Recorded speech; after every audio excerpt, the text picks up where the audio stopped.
On October 21, Barbados elected its first ever president as it takes the first steps to become a republic. Dame Sandra Mason will be sworn in on the 30th of November, the country TM's 55th anniversary of independence from Britain. While the country with a population of less than 300,000 gained its independence from Britain in 1966, the Queen, 95, remained its constitutional monarch.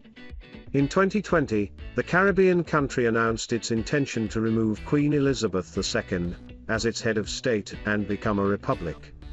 As a result, Ms. Mason was elected on Wednesday by a 2/3 vote of a joint session of the Caribbean country's House of Assembly and Senate. The 72-year-old former jurist has been Governor-General of the island since 2018. She was also the first woman to serve on the Barbados Court of Appeals. The election has been referred to as a seminal moment for the country by Prime Minister Mia Mottley. Following the election on Wednesday, she said, "We have just elected from among us a woman, who is uniquely and passionately Barbadian, does not pretend to be anything else, and reflects the values of who we are." Ms. Mottley was also quick to reassure that the move is not means of condemning its British past. She said, "We look forward to continuing the relationship with the British monarch." Last year, amid a global debate on racial injustice and colonialism, the government had announced to fully leave our colonial past behind.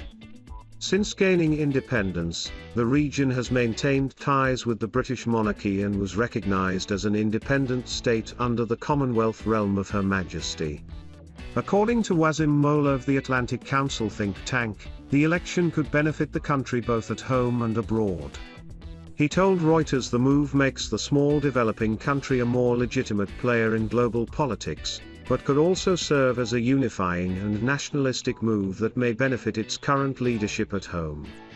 Mr. Mowla added, "Other Caribbean leaders and their citizens will likely praise the move, but I don't expect others to follow suit. This move will always be considered only if it is in the best interest of each country." The news comes after Her Majesty spent Wednesday night in hospital for preliminary investigations. The Queen's hospital visit arose following the cancellation of her engagements in Northern Ireland after being told to rest by doctors. A Buckingham Palace spokesman said, following medical advice to rest for a few days, the Queen attended hospital on Wednesday afternoon for some preliminary investigations, returning to Windsor Castle at lunchtime today, and remains in good spirits. According to reports, the sovereign was back at her desk and carrying out light duties after returning home from the hospital.